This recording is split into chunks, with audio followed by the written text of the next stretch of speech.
Gambr. Horoskop. Ve hvězdách je psáno, proč mý ego nezná strop. Vítejte na Ministerstvu hudby. Dneska si povíme o desce Gambrs Rappers Nemoc králů. Gambrs Rappers je pro hrstku lidí legendární, avšak v širším měřítku až ilegálně přehlížená banda hip-hop veteránů, kteří se svými projekty začali už v 0. letech prokopávat žánrová klišé. Tuhle bandu divných lidí tvoří Frankie Doodle, Jatka Fingus, Fishtron Žebírko, Riva, Leopold III. Z boží vůle MC a samozřejmě DJ Maro. Deska, o které si povíme dneska, Nemoc králů, vyšla na konci října roku 2023. Je to první album, které celé produkoval DJ Maro. A já si úplně nejsem jistý, jestli to byl krok správným směrem, ale o tom si povíme až později. Hledání odpovědí a jakési tajemství, které obestírá Gambrs, bylo vždycky něco, co mě na Gambrs přitahovalo.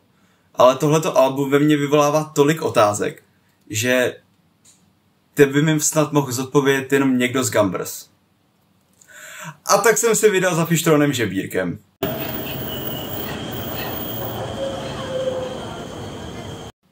Deska začíná title trackem, který je plný klasických Marovin. Mixují se tady hlášky, které se objeví na albu později. Byl nějaký konkrétní důvod, proč jste chtěli, aby celou desku produkoval Maro? Hele, myslím si, že ten důvod byl zase, no, to prostě souvisí s tím, že nás v té kapele je 6 nebo kolik a každý máme jiný názor, jo. Já osobně bych chtěl dělat víc experimentální hudbu, chtěl bych spolupracovat s více producentama, aby to bylo barevnější a potom je prostě, dejme tomu můj postoj a pak tam jsou lidi, kteří by chtěli, aby to bylo ucelený, aby to dávalo jako od začátku do konce nějakou, dejme tomu logiku, nebo aby to drželo pohromadě. A myslím si, že Maro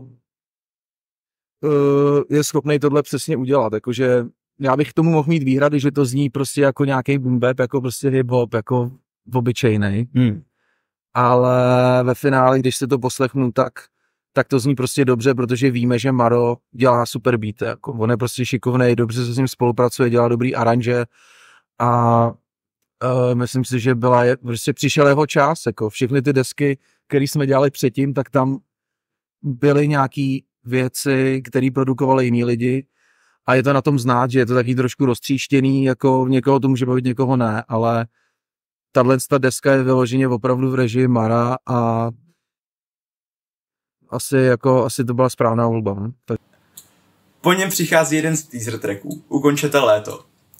I po x posleších musím říct, že mi ten track úplně jakoby nepřirostl k srdci, protože kluci mají dost takovou utahanou flow a track je celkově pomalej. Jakoby chápu ten koncept, že léto, otrava a únava, ale ten track nezachrání ani žádný ostrovtip, který je nezanedbatelnou kvalitou tvorby Gambrs. Za to následující track, Horoskop. Za mě jednoznačně největší banger alba. Kluci tady mají skvělou flow, která zapadá do beatu i v refrénových částech, která tvoří až nesmyslný hype. Beat má skvělou basovou linku a takový jakoby glitchy feel. Za mě jeden z nejkvalitnějších Gambrs momentů vůbec, co jsme zažili. Jatka tady má poslední sloku a zandá absolutně troubelínskou flow a lyrics, ale vůbec to nějak jakoby neničí pocit z toho tracku. Málem hymna je první z tracků, kde se naplňují slova Gambrs o tom, že tahleta deska má být deska s myšlenkou. Pouští se v ní totiž do politiky a to s dost velkou grácí. No, ale už před vydáním jste vydali, jako dejme tomu prohlášení, že Nemoc králů je deska s názorem. Nebo tak nějak jste to formulovali. OK. A nebo s myšlenkou, dejme tomu. Jasně. A ve kterých trecích se to podle tebe promítá nejvíc? Že by to byla deska s názorem, to je spíš to je podle mě nějaký oslý můstek na nějakýho landu nebo na něco, že jsme si dělali prdel, že ta deska má názor a že to není žádný schovávačka jako Alíp Agil, ty vole. V charakterech rapují o několika důležitých milnících naší republiky.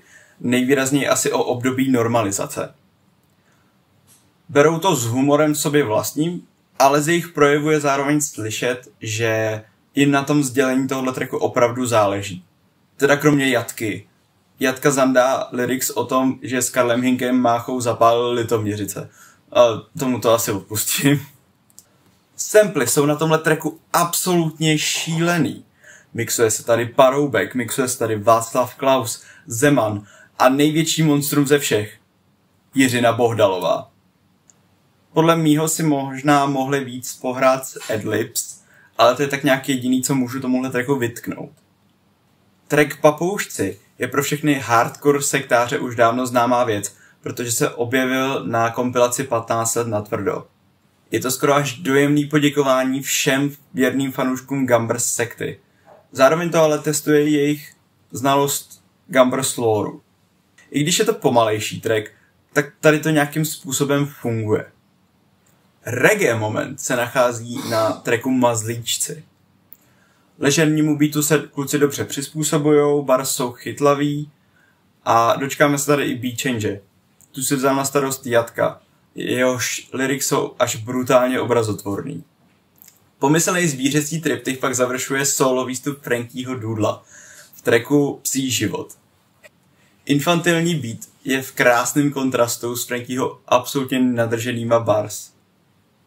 I tady se dočkáme beat change, kdy se track přepne do takového rána po kalbě, kde jste naháněli každou sukni. Ta druhá půlka za mě nebyla úplně nutná. Mnohem radši bych měl track, který má stejný feel jako ta první půlka.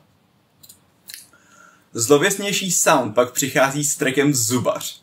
Tenhle ten track není pro vás, pokud vás děsí už jenom zvuk zubní vrtačky. Protože tenhle ten track zní celou dobu stejně surově. Maro si vůbec nebere s beatem servítky. Vědomě vytváří takovou úzkostnou a paranoidní atmosféru. Nezapomeňte si vyčistit zoubky, děti moje. Další track, obsahující nějaký sociální komentář, je pak Praha 23. Gambrs se tady obouvají do developerských bestií, s důvtipem a dost velkou razancí.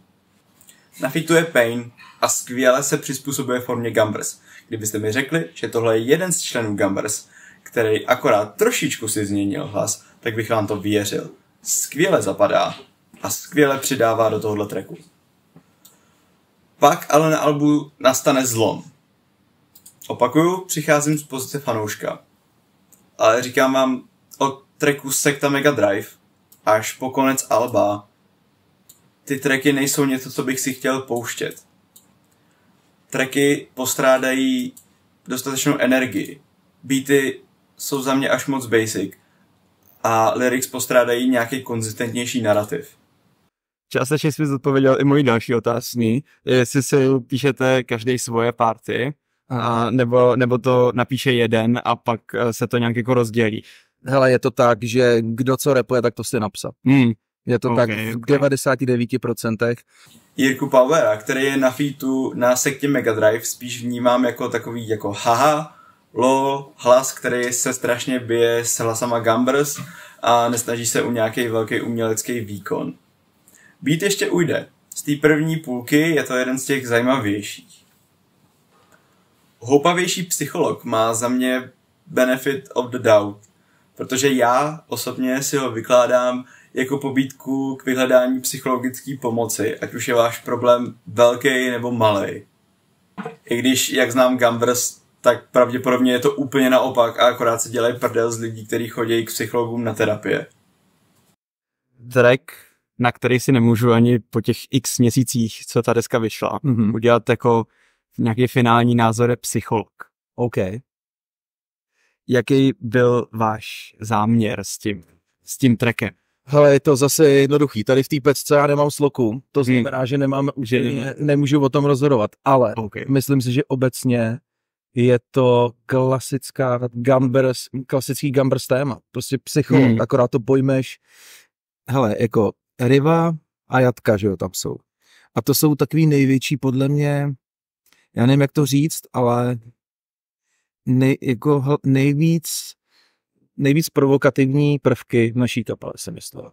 Samozřejmě pokud jako může to provokovat jako může to někoho provokovat, někomu se to může líbit, ale já si myslím, že my jsou nejvíc jako provokátoři tady, protože mají nějak, já nevím, to je jedno, nebudu za ně mluvit. Ale rozhodně jako je to prostě klasický téma, který může napsat Tomáš nebo Jatka, že jo. Já mám možná takovou jako hodně milosrdnou interpretaci toho tracku. No a tak mi řekně. Že to je jakoby pobídka k tomu vyhledat psychologickou pomoc i s tím nejmenším problémem. No tak kámo, tak to vůbec. Tak to je úplně naopak. Já si myslím, že to je prostě úplně nějaký jako další z distracků na lidi, kteří právě chodí na terapie. Právě, že to je úplně naopak. Protože kluci, jako znova nechci za ním mluvit, ale myslím si, že kdyby někdo z naší kapely řekl, že chodí na terapii, kámo, tak ty vole, dostane takovou bídu, ty vole, jako, že to je fan hajzlu. Cowboys je strašně mid track s wannabe cowboyskou estetikou. Ale moc to nefunguje kvůli bíjícímu se narrativu. V jednu chvíli se totiž Gambr staví do role strážců zákona a v druhou zase do těch největších banditos. A beat by mohl mít mnohem víc kovbojský feel. Klidně používejte westernový kliše, je mi to jedno. Ale ten track by to potom tak jako pěkně zaobalilo, možná by to nějak dalo dohromady ty lyrics a byl by to fajn kovbojsky westernově laděný track. Zelená víla se nabízí pro porovnání s trackem Fivuza Market od Pasti, která je na tomhle tracku na featu. Jaká je časová osa vzniku tracků Zelená víla a Fivuza Market? Co bylo dřív? Myslím si, že dřív byla asi Fivuza Market. Okay. Myslím si, že dřív byl Fivuza Market a určitě byl dřív Fivuza Market. A potom my jsme udělali, nebo Jatka potom domluvil Zelenou vílu. Myslím, že to tak je, jako nejsem super jistý. Myslím si, že určitě první jsme nahrávali Fivuza Market. Myslím, že kluci z Pasti to nabídli nám, jakože oni nám poslali demáč, jestli my bychom chtěli udělat track Fivuza Market. Chtěli celou kapelu, napsal to jenom Jatka, já a Morlor. A potom my jsme asi jim to nějak oplatili tím, že jsou na Zelený víle, nebo já nevím, jako, ale jako, myslím si, že dřív byla Fivuza. Sorry hoši, ale Zelená víla je za mě strašně promarněný potenciál. Vy máte na tracku Past. Projekt s neskutečnou stylou a atmosférou a vylezlo tohle. Jenom další track o lití. To mě právě jakoby zajímalo, jestli byl třeba jako záměr, že jsou oba dva tracky jako o alkoholu, že jo? Hele, jako je to možný, ale jak tam říká Adam Hermes, že jo, prostě rapy o chlastu jsou největší nuda. Ale zrovna se mi to docela líbí, ta Zelená víla je v pohodě. A Fivuza Market je podle mě banger, Svátek práce je o těžkostech běžného zaměstnání. A co se týče nějaký energie a humoru, tak za mě dopadá na neúrodnou půdu. Stejně tak jako track Plná penze, která má krizi středního věku. A hoši, rým, mává, kráva. Bruh.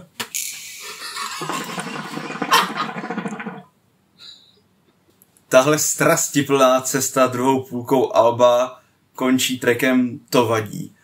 A s tímhletím trackem mám možná největší problém. Možná to byl záměr, nevím. Ale ten text je za mě úplně mimo mísu. Jakože tohle je fakt na úrovni komentářové sekce na novinkách.cz. To vadí, tak jestli to byla z těch instancí, kde to bylo od srdíčka, jako ten text, nebo jestli to měl být prostě jenom prdel, třeba jako na sektě, že jo, tak tam si myslím, že jako několik těch věcí, tak tam jde jako od vás jakoby na komoru na té rapové scéně, že jo. Jasně. Jako třeba, nevím, MMA a Mladá fronta, ale že prostě vyloženě se jako neberete servítky a prostě jim to řeknete, jak vy to cítíte. Aha.